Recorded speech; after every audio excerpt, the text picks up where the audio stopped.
আসছেন, কারণ আমার বাপ চাচা ভাইয়েরা যারা আছে তারা কিন্তু তোরা মুখ দাওয়াত করে আনতে পারেন নাই। এই জন্য আমার সমস্ত মহিলা যারা এখানে আছেন, মায়েরা আছেন, বোনেরা আছেন, তাদেরকে ধন্যবাদ দেয় নাই। দেশের প্রধানমন্ত্রী নারী, স্পিকার নারী, সচিব থেকে শুরু করে অনেক পর্যায়ে নারী এগিয়ে গেছে। আজ হাতিশালা এই গ্রামের জন্যও কিন্তু জোর করে এমপিক যা বাঁধে ধরে নিয়ে আসলো কিন্তু নারী, বুঝছেন? তোরা কিন্তু পারলেন না কেউ, এত তদবির করলেন, এত কিছু করলেন, এবং এমন দিনে এমপিক নিয়ে আসলো মানে সবাই দেখতে আসলো যে এমপি আনা হাঁটে আসুক, তার ঠেলাটা পাবি ক্যাঙ্কানাকে, তাই নয়? কিন্তু সেই কাজ মানে কি, আমিও একটু চালাকি করলাম যে যেহেতু গাড়ি আছে দেখি গাড়িটা যায় কি না যায়, তো গাড়ি নিয়ে আসতে পারছি। সত্যিকার অর্থেই আমরা খুব কষ্টে আছি, সবাই খুব কষ্টে আছি। সংসদে যখন বক্তৃতা করি আপনারা শুনে দেখবেন আমার সকল কথাবার্তা কিন্তু আপনাদেরকে নিয়েই হয়। আমি বারংবার বলেছি যে মাননীয় স্পিকার, আমার নির্বাচনী এলাকার কৃষকের কান্না আমার দেখতে ভালো লাগে না। এই কৃষক বর্ষার সময় যে তাদের চোখ দিয়ে পানি পড়ে, শুধু বৃষ্টির পানি নয়, তার হৃদয়ে রক্তক্ষরণ হয়। এই যে অনেক মুরব্বী আসছে, আমাদের হাতিশালের যে প্রিন্সিপাল, আমার চাচা বলে সম্বোধন করি ওনাকে, আমার চাচার মতো, আমার যেহেতু একদম বাড়ির খুব কাছের মানুষ, তো উনি যখন আসলেন ঘামে কিন্তু স্যালবেলা হয়ে গেছি। তার মানে একবার আসতেই অবস্থা খারাপ, আর 365 দিন যারা যাতায়াত করতেছে তাদের অবস্থা তাহলে কোথায় গেছে? কয়েকজন মানুষ বলল ওই যে ওই পাশে একটা গ্রাম আছে, কি ওটা বলে, যেটা ওই যে আমাদের ইয়েদের গ্রাম, মাসুদ ভাইয়ের গ্রাম, ওটা আমরার গাড়ি এতগুলা মালা টালা ফুল টুল নিয়ে আসে দিয়ে কথা আমার ঘাটার দিচ্ছে, দেখো মানে কাদা হয়ে আছে সম্পূর্ণ রাস্তা। আমি সেখানেও দেখলাম এত কষ্ট আসলে মানুষের।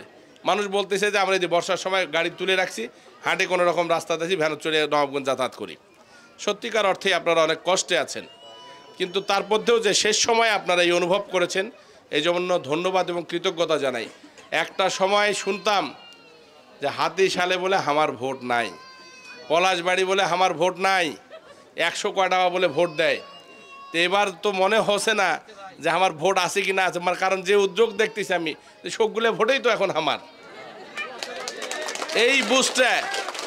এই বুঝটা যদি আপনাদের মধ্যে থাকতো, আপনাদের কর্মেই কিন্তু বাধ্য হতো এই রাস্তাঘাটগুলো পাকা হওয়ার। যে গ্রামে বেশি করে ভোট দেয় সেই গ্রামে, তো এই ভাদুরা ইউনিয়নের মধ্যে বাজিতপুর সব থেকে বেশি ভোট দিছি। বাজিতপুরে একটা প্রতিষ্ঠান মাদ্রাসা, কয়টা ছাত্রছাত্রী আছে দেখি নেই, ওখানে কত প্রায় 3.5 কোটি টাকার আমি একটা ভবন করে দিয়েছি, 3.5 কোটি টাকার। আপনাদের এই রাস্তা করতে সর্বোচ্চ 76 লক্ষ টাকা লাগবে। তো এবার অন্তত পক্ষে এরা মাথার থন বিষয়টা, অনেক দিন ধরে তো অনেক দল করলেন, অনেক মত করলেন, অনেক জায়গায় ভোটও দিলেন, কেউ তোমার দুঃখ বুঝলো না। এই তোমার বাড়ির পাশে বাড়ি কোনো এমপি আসলো, তাইও বোঝে নাই। আমার কথা মতো এবারে এনা ভোটটা দিয়ে দেখো, ঠিক আছে কথা?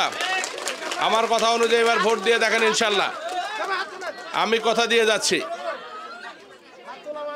না হাত তুলতে হবে না, আমি বলি হাত তুললে তো ওয়াদা করা হচ্ছে মনটা কসেঙ্গে একটা ব্যাপার, সেটা তুমি টের পাম ভোটের সেন্টারও যায়, বোঝেন নাই কথা? যদি সারা জীবন ঠেকনা খাওয়া চান তাহলে মুইও তোমাকে কিন্তু আসি কয়েকগুলো হিয়ারিংয়ের রাস্তায়। হিয়ারিং মানে কি জানেন? ওই ঠেকনা ঠেকনি করেই যাবা নাকবি, কিন্তু তোরা জায়গা করে ভালো মতো ভোট দেবেন, মুইও কিন্তু তোমার রাস্তা একবারে সেঙ্কে চকচকা করে দিন কয়েকদিন, একদম খোলামেলা কথা।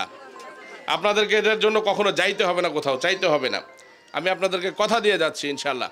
আর আমি এমন জায়গায় প্রকল্প সাবমিট করছি, আমি মৃত থাকি বা জীবিত থাকি, যে অবস্থায় থাকি না কেন আপনাদের রাস্তা ইনশাল্লাহ করে দিয়ে যাবে, এই অবস্থাতে নিয়ে যাবো ইনশাল্লাহ। তো কথা বাড়াতে চাই না, মাগরিবের সময় আমি জানি না আজকের মায়েরা আসলে সত্যিকার অর্থেই এত সুন্দর একটা আয়োজন করেছেন এখানে। আমি যদি মানে কি মনে করছি যে বৃষ্টির সময় হয়তো বা অনেকেই বাড়ি থেকে বের হবে না, কিন্তু ওরা পরিশ্রম করছে যার কারণে আমাকে যেতেই হবে। আমি ভাবছিলাম হয়তো বা 10-15-20 জন মানুষ, কিন্তু আসার পর তো যত মানুষ এখানে সমবেত হয়েছেন আমার বুকটা ভরে গেছে। সত্যিকার অর্থেই যদি ভোট না দেওয়া হয়, ভালো না বাসা থাকে, অনুভব না থাকে, এত মানুষ কিন্তু খালি এমপির জন্য কিন্তু আসে না। এটা একটা অবশ্যই কোনো একটা ভালোবাসার সৃষ্টি হয়েছে। আমার বাপ এমপিগিরি করছে, আমি উপজেলা চেয়ারম্যান ছিলাম, 2বার এমপিগিরি। আমরা হয়তো বা খুব বেশি উপকার করতে পারি নাই, কিন্তু আমরা কিন্তু আপনাদের ক্ষতি কোনো দিন করি নাই। এই অঞ্চলের মানুষের জন্য কোনো দিন এই আমাদের ক্ষমতাকে অপব্যবহার করি নাই। সেই দিকে তাকিয়ে অন্ততপক্ষে দয়া করে সমর্থন জানান, বঞ্চিত হবেন না। বীর মুক্তিযোদ্ধার এই খুলিতে দাঁড়িয়ে আমি যেটা কথা দিয়ে যাচ্ছি, একজন মুক্তিযোদ্ধার সঙ্গে কিন্তু কখনো একজন এমপি মিথ্যা কথা বলতে পারবে না, তাকে এই রাজ সাক্ষী হিসেবে রাখতেছি।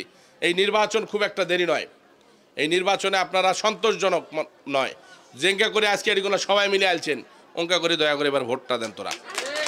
ঠিক আছে, সরকার যদি রাস্তা না করে দেয় ও রাস্তা আমার পয়সা দিয়ে আমি করে দেবো, কথা দিয়ে গেলাম। ঠিক আছে, এই কথা দিয়ে যাচ্ছি, আপনাদের সকল দুর্দশা ইনশাল্লাহ আমি মুছে দেব এবং আপনাদের অভিযোগের কোনো জায়গা থাকবে না। আমি যে রাস্তাগুলো পরিদর্শন করে আসছি এই প্রত্যেকটা রাস্তার কাজ হবে, কথা দিয়ে গেলাম। আমি মোস্তাফিজুরের সন্তান, কথা দিয়ে গেলাম যদি রাষ্ট্রীয় টাকায় সম্ভব না হয় আমার ব্যক্তিগত জমি বিক্রি করে হলেও আপনাদের রাস্তা করে দেবো, কথা দিয়ে গেলাম আমি। ঠিক আছে, কথা আর কথা বাড়াতে চায় না। যে মায়েরা, যে বোনেরা আজকের এই আয়োজন করেছেন, বিশেষ করে যারা সহযোগিতা করেছেন, ধন্যবাদ এবং কৃতজ্ঞতা জানাই। সেই সঙ্গে আমার যেটা আকুল আবেদন, আমি কিন্তু বলেছিলাম যে আজকের পিকনিক কিন্তু আমি খাওয়াবো, দয়া করে সেই টাকা কিন্তু আপনাদেরকে গ্রহণ করতে হবে। এই মায়েদেরকে একবেলা খাওয়ানোর যে সৌভাগ্য, এটার থেকে আমাকে বঞ্চিত করবেন না। আপনারা ভালো থাকেন, সুস্থ থাকেন, সবার মঙ্গল কামনায় আয়োজকদেরকে ধন্যবাদ জানিয়ে আমার কথা এখানে শেষ করছি। আসসালামু আলাইকুম, আদাব, জয় বাংলা, জয় বঙ্গবন্ধু। ধন্যবাদ সবাইকে।